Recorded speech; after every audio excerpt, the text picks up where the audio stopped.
దేశవ్యాప్తంగా సంచలనం సృష్టించిన ఓటుకు నోటు కేసులో కాసేపట్లో సుప్రీంకోర్టులో విచారణ జరగనుంది. తెలంగాణ సీఎం రేవంత్ రెడ్డి, మాజీ ఎమ్మెల్యే సండ్ర వెంకట వీరయ్య దాఖలు చేసిన పిటిషన్పై సర్వోన్నత న్యాయస్థానం విచారణ జరపనుంది. ఈ కేసును అవినీతి నిరోధక చట్టం కింద కాకుండా కేవలం ఎన్నికల చట్టాల నియమావళి కింద మాత్రమే విచారించాలని కోరుతూ రేవంత్ రెడ్డి 2021 జూలై 22న పిటిషన్ దాఖలు చేశారు. అది కేసు నుంచి తన పేరును పూర్తిగా తొలగించాలని కోరుతూ మాజీ ఎమ్మెల్యే సండ్ర వెంకట వీరయ్య ఏప్రిల్ 13, 2021న సుప్రీంకోర్టును ఆశ్రయించారు.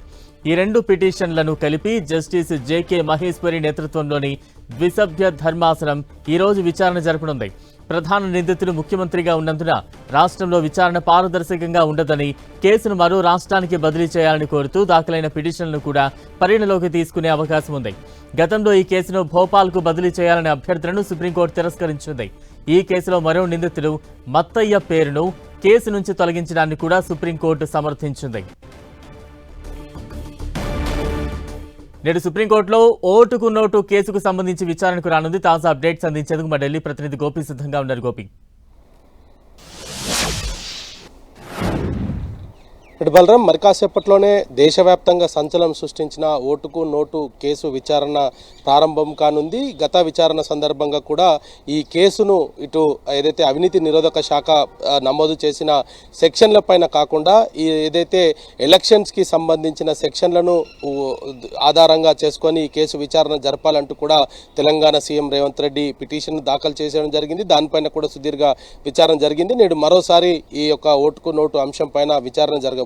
మరోవైపు మాజీ ఎమ్మెల్యే సండ్ర వెంకట వీరయ్య కూడా ఈ కేసు నుంచి తనకు ఉపశమనం కల్పించాలంటూ కూడా క్వాయిష్ పిటిషన్ దాఖలు చేయడం జరిగింది. మరి ఈ రెండు వేరువేరు పిటిషన్లను కలిపి ఈరోజు ఒకే విచారణలో భాగంగా ఈ రెండు పిటిషన్ల పైన కూడా విచారణ జరపబోతున్నారు. ముఖ్యంగా ఓటుకు నోటుకు సంబంధించిన అంశం పైన దేశవ్యాప్తంగా కూడా ఆ సందర్భంగా ఎటువంటి సంచలనం సృష్టించింది. అప్పటి ప్రభుత్వం ఏదైతే ఏసీబీ ద్వారా ఈ కేసు నమోదు చేసి ఇచ్చిన నేపథ్యంలో ప్రస్తుత రాష్ట్ర ముఖ్యమంత్రి అప్పటి కేసులో నిందితుడిగా ఉన్న నేపథ్యంలో ఈ కేసును మరో రాష్ట్రానికి బదిలీ చేయాలంటూ కూడా పిటిషన్ను దాఖలవడం జరిగింది. మరి వీటన్నిటినీ కలిపి మరి కాసేపట్లోనే సుప్రీంకోర్టులో విచారణకు రాబోతుంది. మరి ఈరోజు ఎటువంటి వాదనలు కొనసాగుతాయి, ఈ ఓటుకు నోటు అంశంని మరి ఏసీబీ నమోదు చేసిన అవినీతి నిరోధక శాఖకు సంబంధించిన సెక్షన్ల కింద ఈ యొక్క విచారణ కొనసాగిస్తారా, లేదంటే ఎలక్షన్స్కి సంబంధించిన సెక్షన్స్, ఎలక్షన్ కమిషన్కి సంబంధించిన సెక్షన్ల ద్వారా ఈ కేసును తదుపరి విచారణ జరగబోతుందా, అసలు సుప్రీంకోర్టు ఎటువంటి తీర్పుని ఇవ్వబోతుంది అన్న దానిపైన కొంత ఉత్కంఠ అయితే నెలకొన్న పరిస్థితి కనపడుతుంది. మరి కాసేపట్లోనే ధర్మాసనం ముందుకు ఈ కేసు రాబోతుంది. Balaram, right, thank you Gopi.